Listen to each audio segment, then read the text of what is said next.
Many of the great hunter-gatherer cultures of the world, now is the 11th hour. For today, they face the relentless impact of the Western culture that has radically changed the lifestyles of the Eskimo, the North American Red Indian, Australian Aborigine, and the Kalahari Bushman. It has eroded their traditional beliefs, removed their hunting grounds. Today, like endangered species, they face extinction, and with their passing, incredible knowledge of nature, passed down the generations, is lost.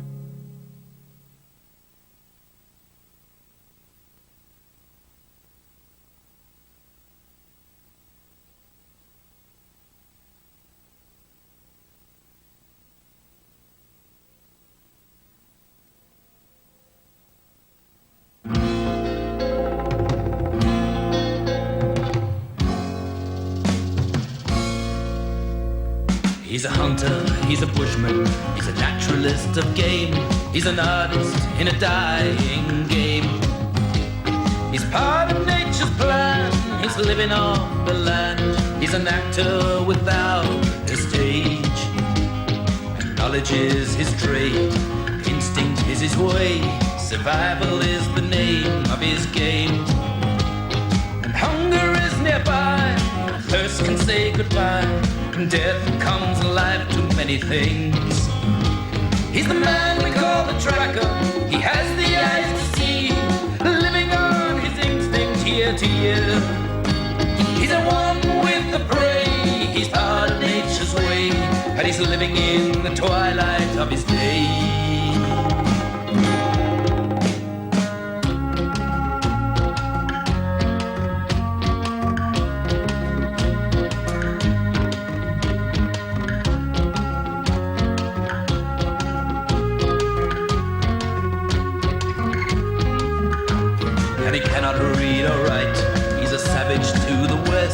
Adapting, surviving every test.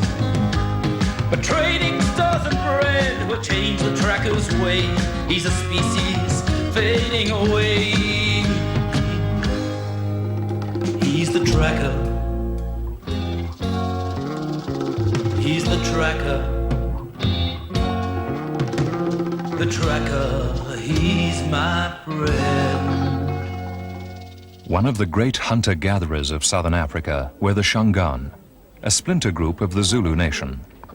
Their lives are intimately linked to nature, and their names often depict the animals among which they live. This is Judas Ndlovu, the elephant, the head of this small village. Elmon is the hunter, a superb tracker and naturalist on whom the village relies to bring in the food.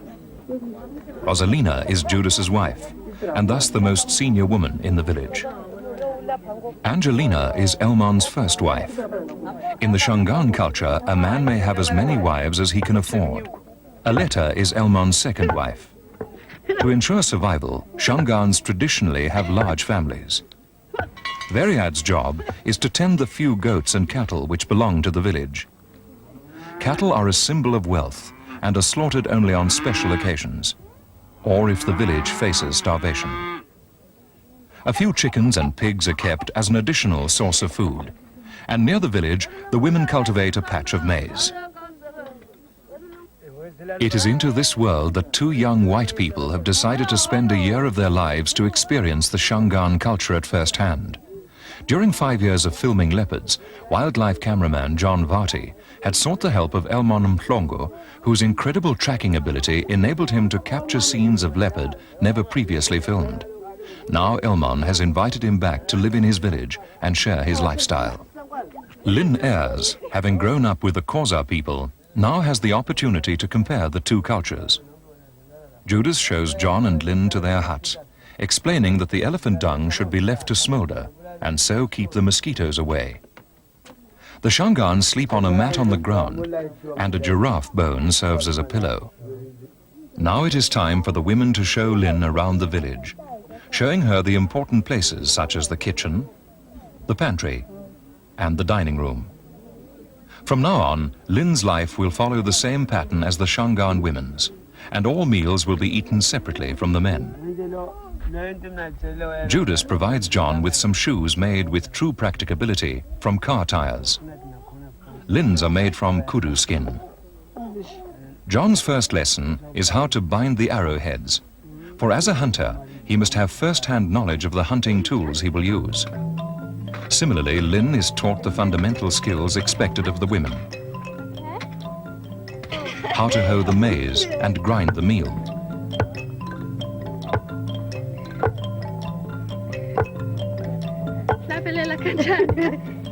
Rosalina also teaches her how to make the sleeping mats called sangu.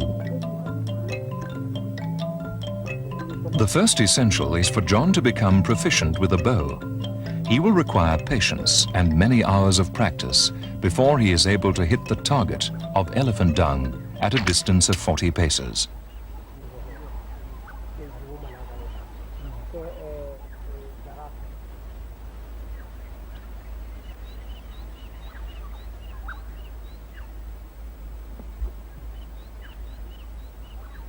He must also learn the hand signals the men use for silent communication with one another while on the hunt.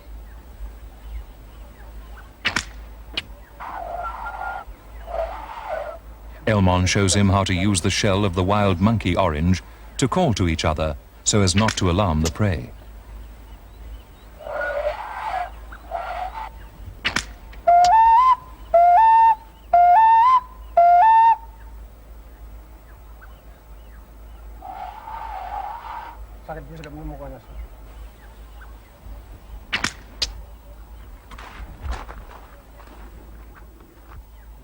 Elmon demonstrates how to drop an arrow on the prey if it is out of direct range, and how to stampede the herd to see if any animals are injured, and therefore potential prey.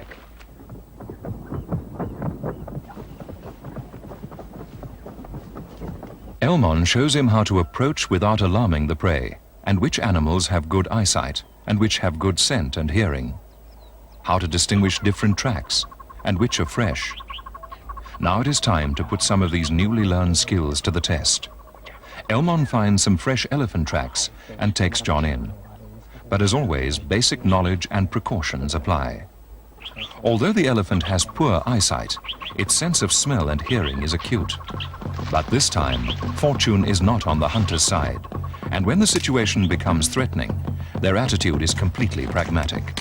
There is no room for heroes in the wilderness. If you have to run for survival, you run. This pragmatic, philosophic approach characterizes the ongoing nature of the hunt. But it is sharpened by a fine eye for opportunism. Here, a group of perched vultures give evidence that a kill has been made. The hunters move in and discover that it is lions that have made the kill. Fortunately, they have eaten their fill and move off as the men approach. A fully grown kudu bull is a valuable find, and not only for food. The men are a long way from home, and some of the meat is roasted immediately, flavored by salt from a stone produced from the donga.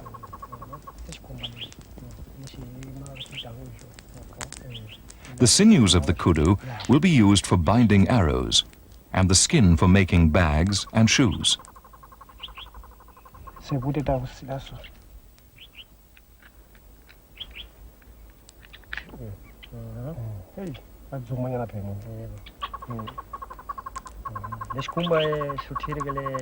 There's even an aesthetic bonus, for the horn, Elmon explains, will make a fine musical instrument.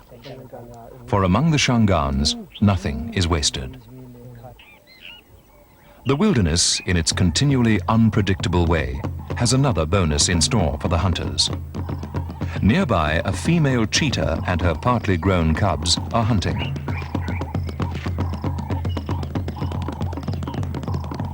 She captures a female impala, but does not kill it. Instead, she calls for the cubs to complete the job, as this is part of the training they require in being taught to kill.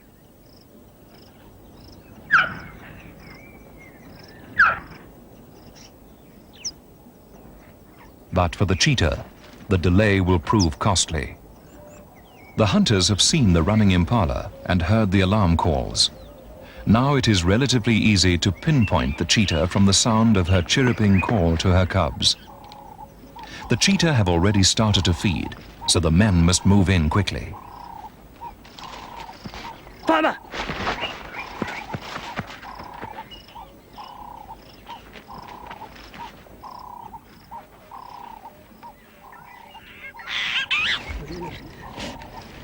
The men are jubilant, for they have taken 2 kills from 2 predators in one day.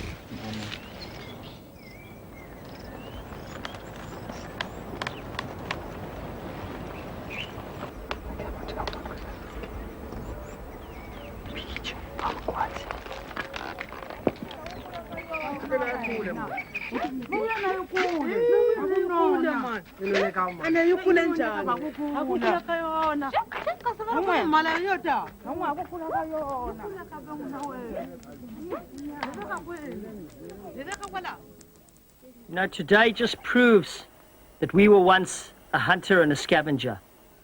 Like the lion and hyena, we were perfectly adapted for the natural world. But then, 13,000 years ago, this was to change. This was the first time we started to cultivate crops, started to domesticate stock. And before, when we had adapted to nature, now we adapted nature to suit ourselves. And this was the giant step that mankind took. He now had his food under control. And this opened up his time and his energy for other things, to build what we have today, this fantastic civilization. But now scientists believe that we face the most critical test of all, the ability to adapt to our own civilization.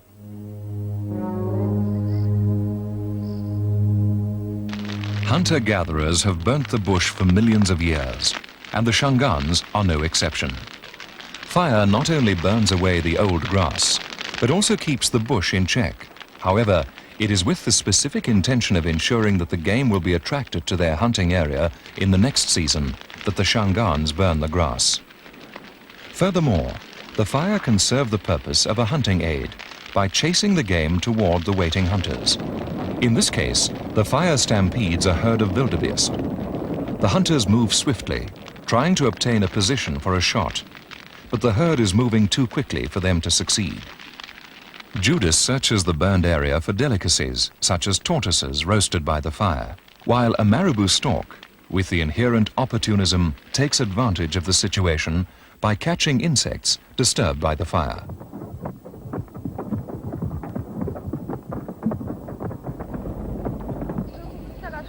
Meanwhile, the women have invited Lynn to join them on a fishing expedition.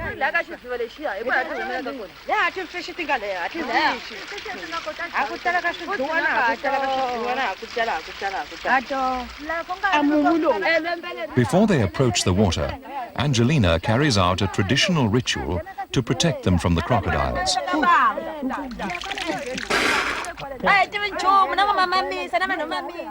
Ironically, she was later to die in the jaws of a crocodile. But for now it is a fine day, and fishing is regarded as a relaxed and sociable occupation by people whose lives are not dominated and governed by clocks and deadlines. If they do not catch fish today, there is always tomorrow.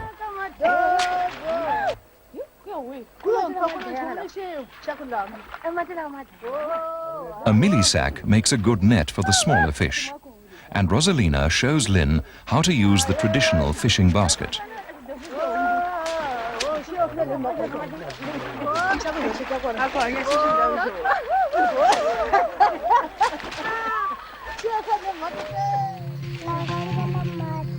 On the way home, they collect a reed the Shangaans call mizi, which will be used for making sleeping mats and baskets.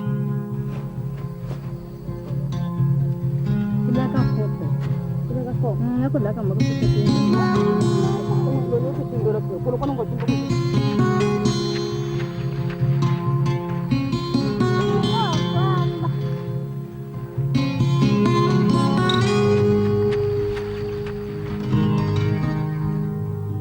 a good supply of fish and meat in the village, the hunters can turn their attention to searching for delicacies like honey. Much traditional ingenuity is shown here. A bee is located and dipped in water to make it docile.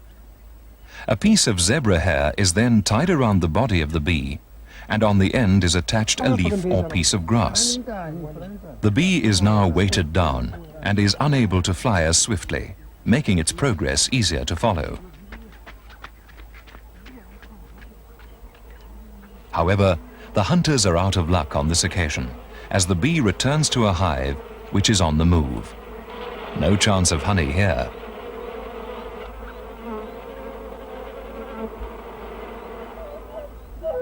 But Judas has established an astonishing rapport in his hunting area with birds known as honey guides, and now uses his pipe to call up one of them.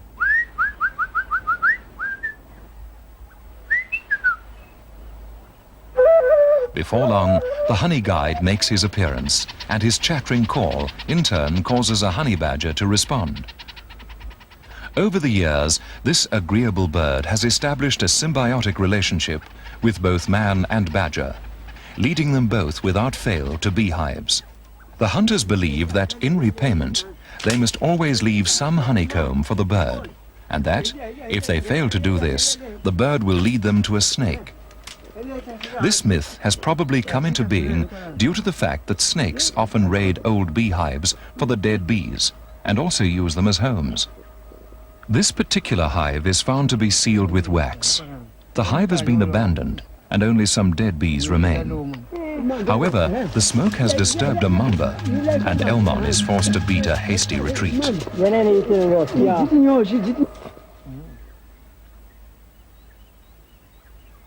Undaunted, they locate another honey guide, and this time the bird leads them to an active hive. Elmon shows John how to rub his body with a plant called mbizana, which will repel the bees and will prevent the men from being stung. Judas, however, believes that the smoke from the tambuti will make the bees drowsy, and that this will be sufficient protection for him.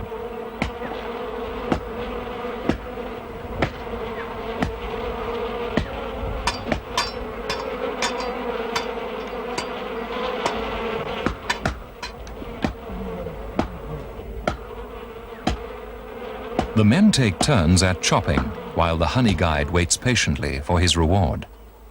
Eventually, the honeycomb is revealed. Interestingly, only Judas has been stung. Elmon cuts a piece of marula bark and rubs it on to soothe the pain. Judas makes sure he has left some honeycomb for the bird before they depart. It's been thirsty work, so the men stop to enjoy some tea made from the pods of the russet bush willow. Nature even supplies suitable cups in the form of the shells of the giant land snails. The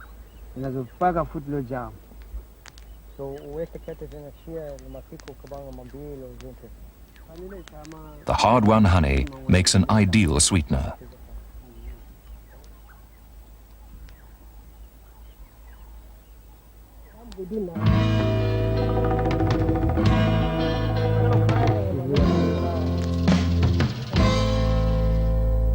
You'll find it in the desert and in the forest too. You'll follow it for me and for you. You'll find it in the heat and you'll find it in the shade. You'll follow it to hell and back again. He's the man we call the tracker. He has the eyes to see, living on his instinct year to year. He's at one with the prey, he's part of nature's way, but he's living in the twilight of his day.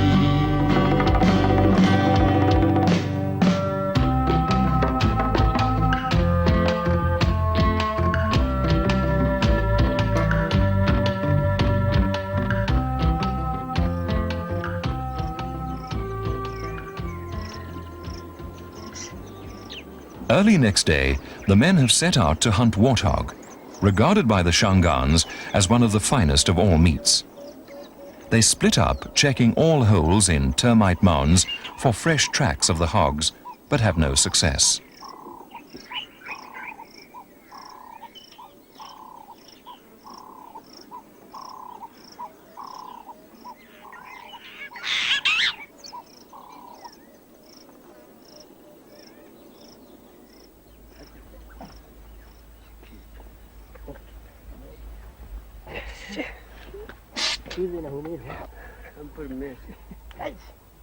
On the second day, they discover fresh tracks down a hole. They use smoke in an attempt to dislodge the warthogs from their burrows. But, unknown to the men, this particular mound has an exit hole at the back, and the warthogs escape.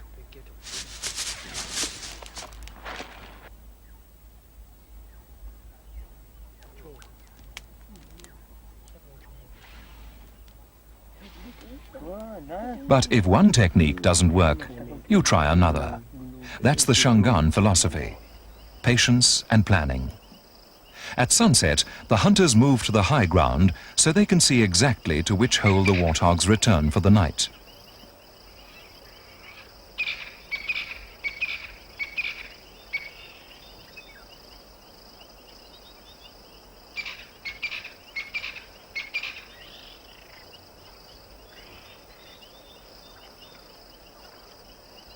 Early in the morning of the third day, they return to the hole.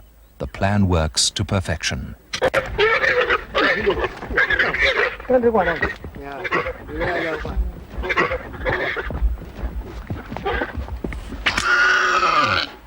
The men have to work quickly, as the distress signals may have attracted nearby predators. To improve the taste, the carcass is singed over a fire and the hair scraped off.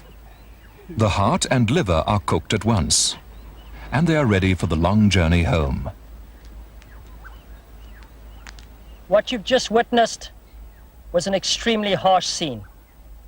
Nobody would argue with that. But bear in mind, these are tribal hunters, hunting with primitive weapons. And in the history of animal populations, never have these tribal hunters overkilled or decimated the animal populations. Let's reflect now to the Western culture. We killed 70 million bison in the American prairies. We killed over 100 million animals in the Cape Flats.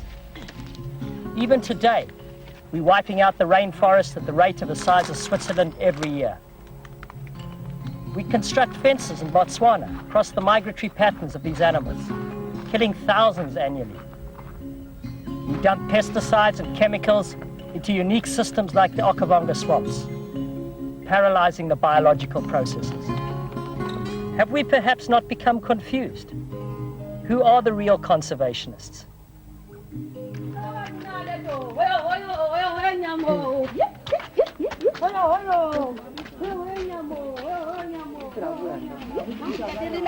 Judas shows John how to remove the knuckles. These he will sell to the witch doctor, who will add them to his collection of bones. Angelina tells Lynn that if she rubs on the warthog fat, it will make her more attractive to men. Lynn does not appear convinced by this particular perfume. Smells. The meat is stored in the cool, dark recesses of the thatched pantry, to be used gradually over the next few weeks.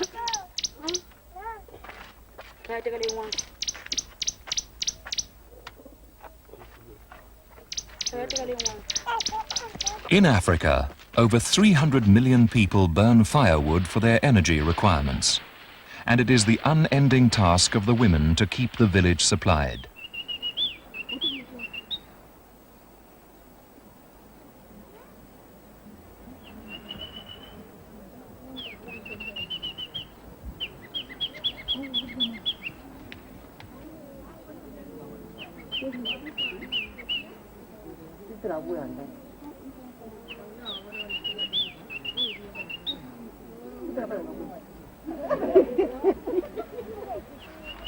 Okay. Fine.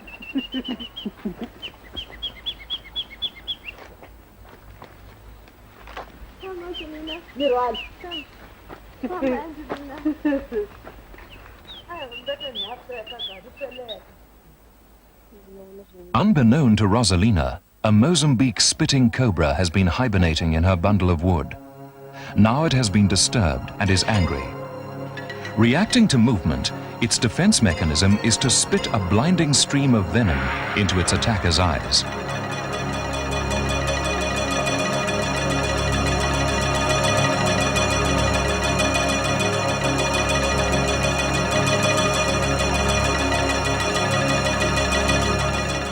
Lynn, in a typical Western reaction, runs to the village to seek help. The snake's reaction is to disgorge its most recent meal so as to lighten its body weight to assist its escape. But Angelina and Aletta rely on their instincts and traditional knowledge to deal with the crisis. First, they tie Rosalina's hands to prevent her rubbing her eyes. Angelina uses the milk from her breasts to neutralize the venom in Rosalina's eyes. Meanwhile, Aletta runs to a nearby dry riverbed and digs for water. Unsuccessful, she cuts the root of a marula tree for water. Soon she has enough to bathe Rosalina's eyes and wash away the remaining venom.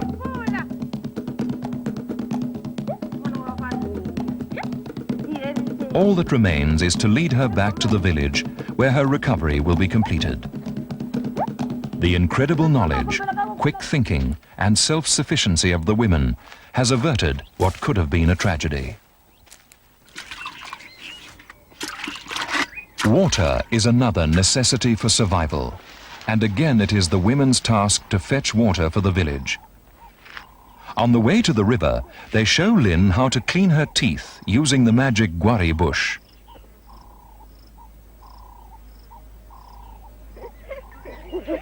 Rosalina also introduces Lynn to the African wattle tree, the leaves of which are used as toilet paper and are softer than the softest toilet paper. There's a use for and a remedy for virtually everything. A nasty scratch on Lynn's neck is effectively treated with a poultice made from the leaves of the buffalo thorn. That's burning. Finally, Rosalina shows Lynn a plant called dienda, which is used for soap. When tested in a nearby pool, it lathers impressively. But life in the wilderness is never completely secure. Molded by millions of years of evolution, the design of the crocodile as a killing machine is virtually perfect. With just part of the head above water, all three senses are brought into play: eyesight, hearing, and smell. In attack, his powerful webbed feet and long tail propel him forward at great speed. But perhaps the crocodile's patience and cunning are his finest and most lethal attributes.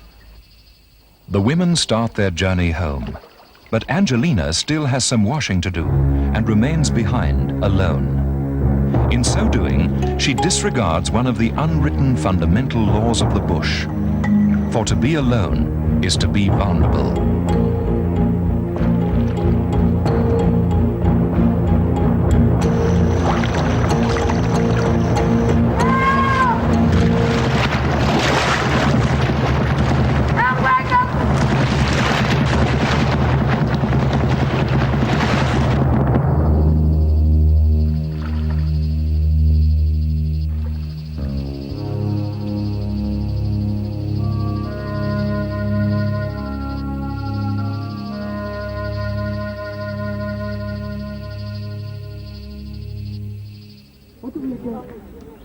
Two tragedies have hit the village within a short space of time.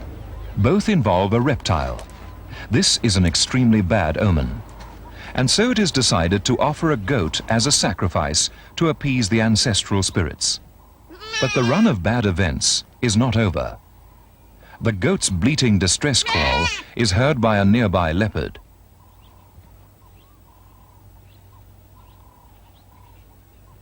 A quick charge, and it's all over. The leopard speedily drags off the sacrificial goat and characteristically then hoists it into a tree to commence feeding.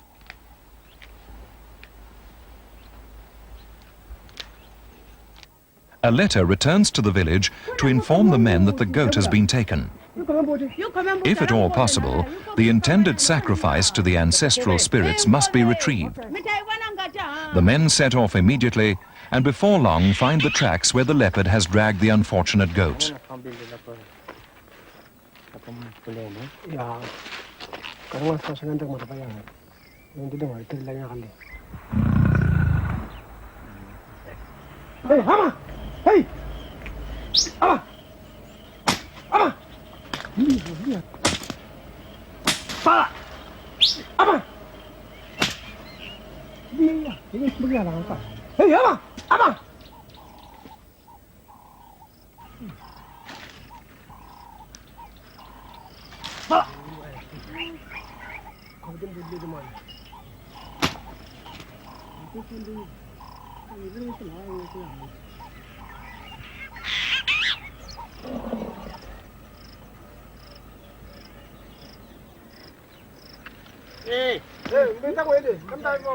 The leopard attack on the sacrificial goat is definite proof that the village is bewitched.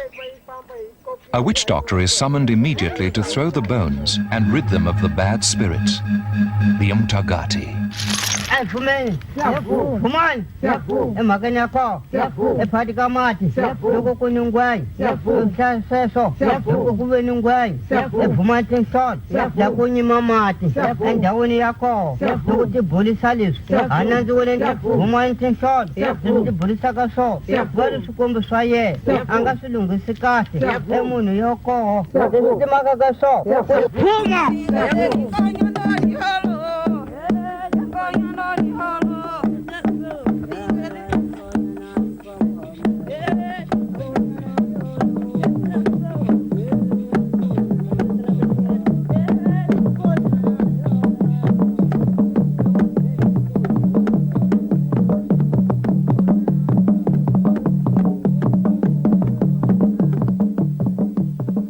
Since the whites introduced wire into this area at the turn of the century, the tribal hunter has been quick to exploit its strength to catch larger animals.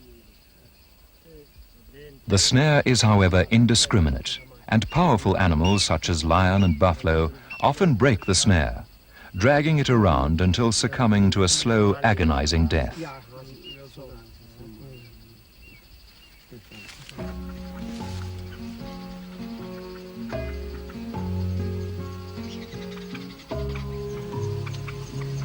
On the way back from setting their snare, the hunters split up. Judas goes hunting for smaller game, while Elmon and John investigate some vultures dropping down onto a kill.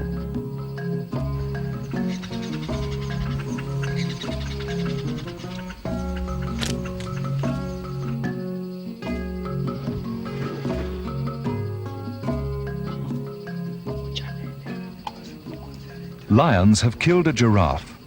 The men decide that the kill is old and that the lions are well fed. Young and therefore inexperienced, they should have no problem in chasing them off. As always, the hunters weigh up risk against reward before attempting to chase off dangerous predators like lion. The meat is too rotten to be of any use, but other opportunities present themselves. Using a rope plaited from the Sansevieria plant and a stick from an ebony tree, Elman sets up a trap for the unsuspecting vultures.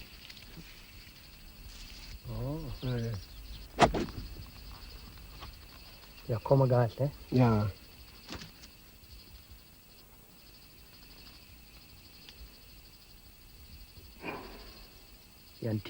Yeah. Vanga masiku sukomele mkote kabanga.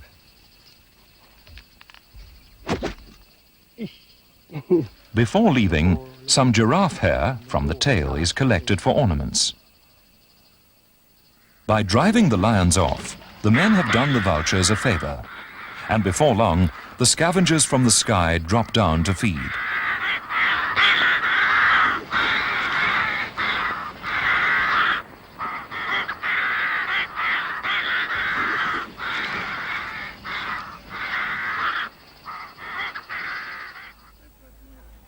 Returning to the snare site the next day, the men establish that a herd of buffalo have passed through.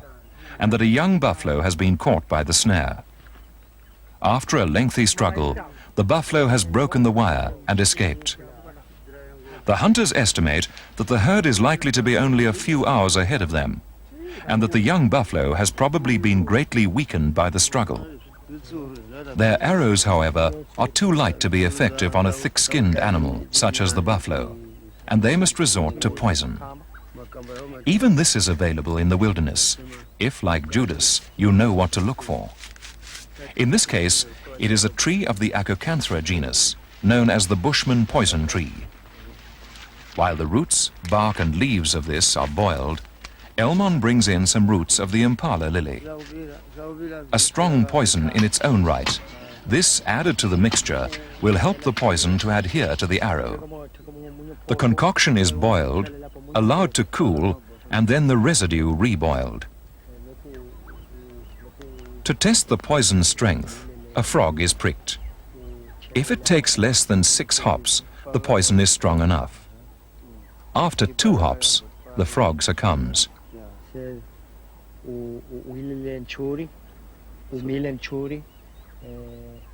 Now the men have to be extremely careful, as a mere 2 milligrams of the poison is enough to kill an adult man. To protect themselves, and also to keep the poison fresh, they wrap a piece of wet kudu skin around the arrowhead, and the hunt is on.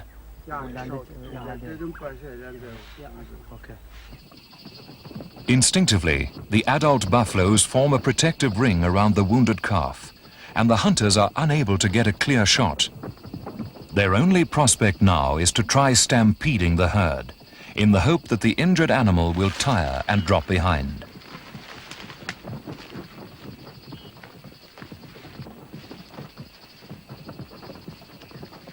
For a brief moment, the calf stands clear. This is it. Elmon unleashes an arrow. The swift-acting poison takes effect. One final arrow, and it's all over. For this hunt, patience, perseverance, and ancient bushcraft and knowledge have combined for success. The wire snare, which had dug deep into the animal's throat, is at once removed, and the carcass is ready for skinning. But the hunters are far from home, and with this much meat, they are vulnerable. Once again, the most pragmatic solution is found. They carry about half the meat halfway back to the village, and decide to hide it in a tree. Using wild sisal, Elmon ties the meat up in the branches, placing it hopefully out of the reach of scavengers.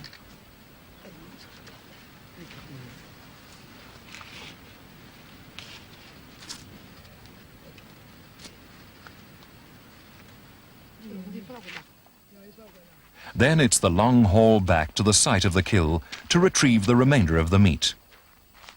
While they are gone, some lions smell the meat in the tree and move in.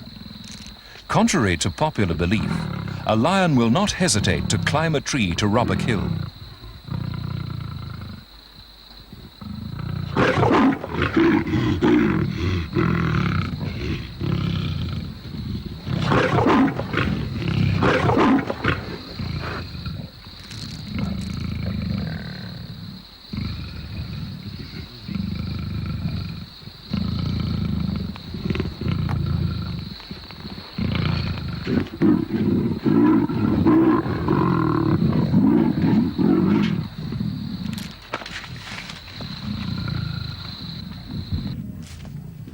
After a long journey, the men return to the site of the hidden meat, unaware of the presence of the lions. But this is a large pride, and some of the lions are still hungry.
Push off, man!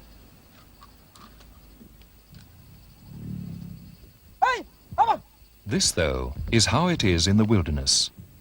After all the effort and energy the men have expended, they are still without meat. But for all this, the attitude is philosophical. You win some, you lose some. One day the lions get our meat, the next we get theirs. It is in times like this that their incredible knowledge saves the day. Elmon finds some wood borer beetles and believes that there may be wood borer larvae in the decomposing wood of the tree.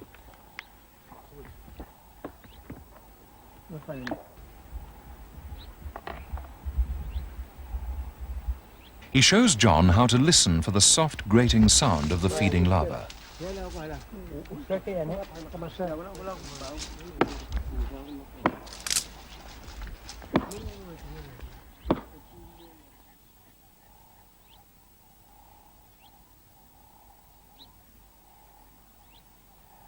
Within an hour, the men have enough of the larva, which, when roasted, will provide a meal for the village.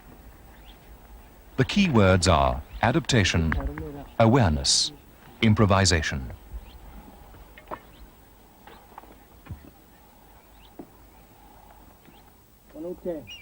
Judas points out the dung of the Mopani worm beneath the marula tree, and investigation reveals that the tree is full of the worms. Another food source regarded by the Shangaans as a delicacy when roasted or fried, a tribal man's potato chips.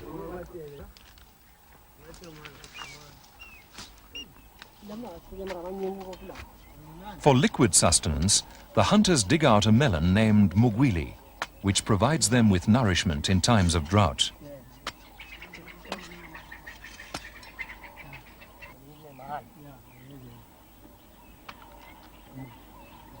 Some marula nuts are cracked. The fruit of the marula has a vitamin C content 4 times that of an orange, while the nut itself is high in vitamin E. Elmon cuts a fresh tambuti branch. Within minutes, Mopani bees are attracted to the sticky white sap.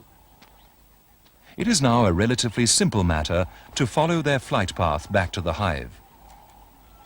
With the approach of the hunters, the bees try desperately to seal up their tunnel that leads to their hive.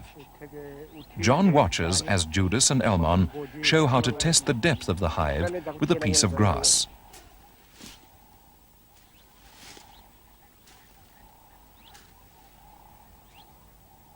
Within half an hour, Elmon has dug the hive out. The Mopani bees are stingless, and their honey is of the sweetest kind.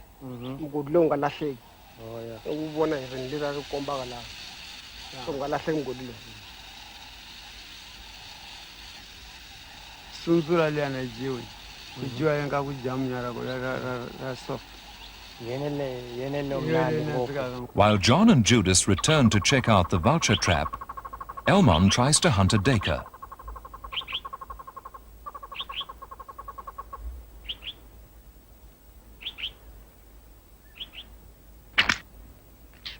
Elmon is unsuccessful, but John and Judas discover a vulture in the trap. The Shangaan believe that the vulture has foresight because of its uncanny ability to find kills. So the vulture will fetch a good price from the witch doctor, who will use its heart, eyes, bones, beak and feet to predict future events. Now a storm is brewing, and Elmon and Judas advise John to stand with them under the buffalo thorn tree, since they believe that it will protect them from the lightning.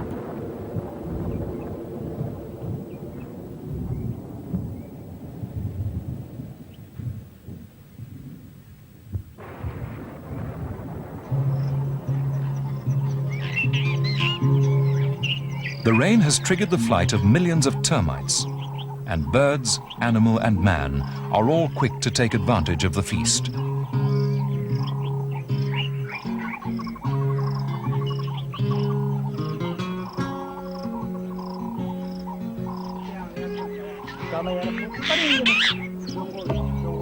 Using pieces of grass, the hunters lift out the termites and give us a fascinating glimpse into the remote past when man first began to use tools and weapons to catch his prey. The storm in the catchment area presents more immediate problems. The weary hunters find their homeward route blocked by the flooded river. They have two options: either to risk the hippo and crocodiles and try to cross the swollen waters, or spend the night in the bush. They decide to cross.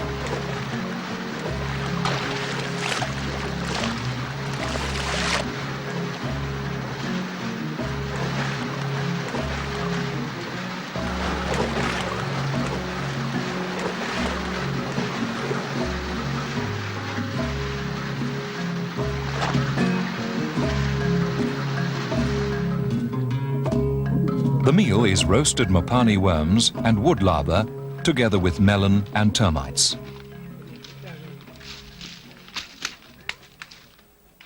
What was so incredible for me when we lost our meat to the lions was the philosophical attitude of the hunters.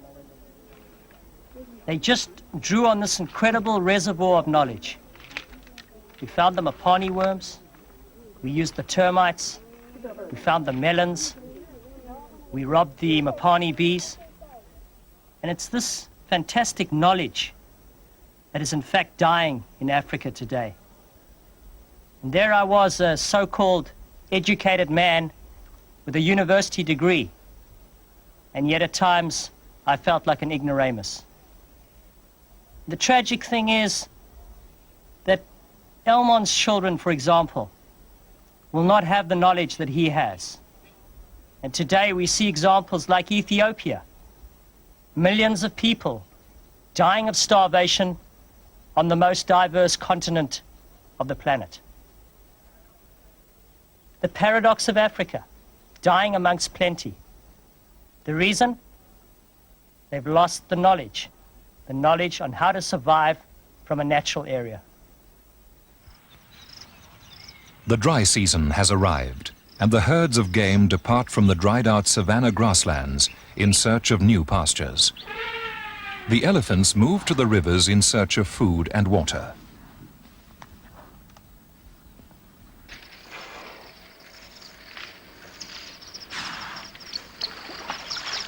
As the animals have to adapt to the changes in conditions, so too must the hunters become creative in their hunting techniques. Elmon shows John how to dig out a root called shiranzana. This, when pulverized and stirred up in water, acts as an effective poison on fish. Elmon is careful to select an isolated pool away from the main river, so as to ensure that the effects of the poison are contained. Within an hour, the fish float to the surface. Once degutted, they are safe to eat.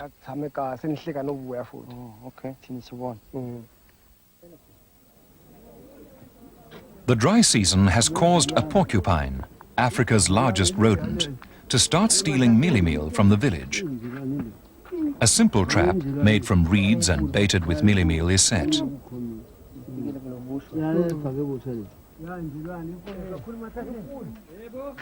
Judas wakes John the next morning with the news that the porcupine is caught in the trap. It is still alive. The trap is ingenious, narrowing towards the front to allow the porcupine in. But when he tries to reverse, his quills become securely caught.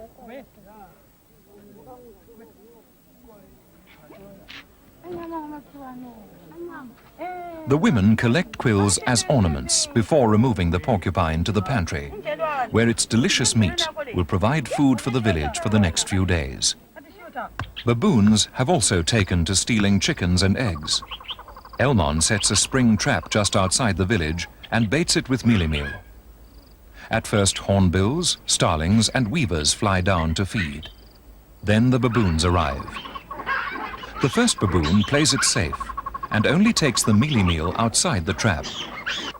The second cunningly holds the trap down. But the third is impatient and inexperienced and pays the price. Realizing that the trap has been sprung, the older baboons rush in for the rest of the mealie meal.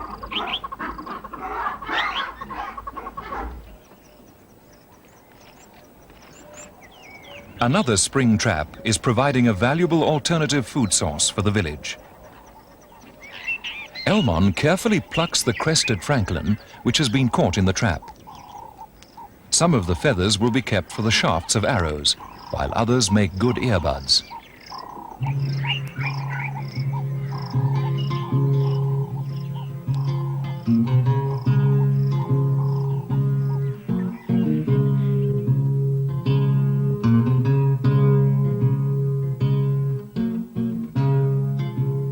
This film has clearly demonstrated that the attitude of hunter-gatherers to wild animals is completely different to that of Western people.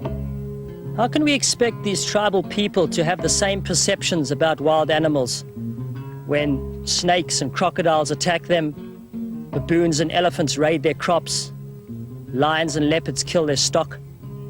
Clearly, these cultures have survived in harmony with wildlife for thousands of years. They will not hesitate to kill a single vulture with a cleverly made trap. But they would never think of killing a whole population with chemicals or pesticides. For their very own survival depends on a sustained utilization of the prey species. Modern conservationists have just realized this. Tribal hunters have been practicing it for years. If we were to be brutally honest with ourselves as conservationists, we would have to admit that the conservation movement in Africa has failed. Millions of dollars are poured into anti-poaching schemes, yet species like the black rhino continue to decline and are now facing extinction. How do you impress on a hungry person outside the park that the wildlife inside is for the exclusive use of the high-income and privileged people? Clearly you don't. In my opinion, a hunter-gatherer using the park under control is as important as a tourist spending their foreign currency there. Without the involvement and goodwill of these people, these islands we call game parks will continue to shrink in the face of the sea of exploding human populations expected to pass the 1 billion mark in Africa in the next 20 years. This film is an urgent plea for a greater tolerance of the different cultures of the world, in the realization that the polycultures are a strength, not a weakness. Each culture has knowledge, a philosophy to offer mankind, and no longer can we afford the dominance of one culture at the expense of another.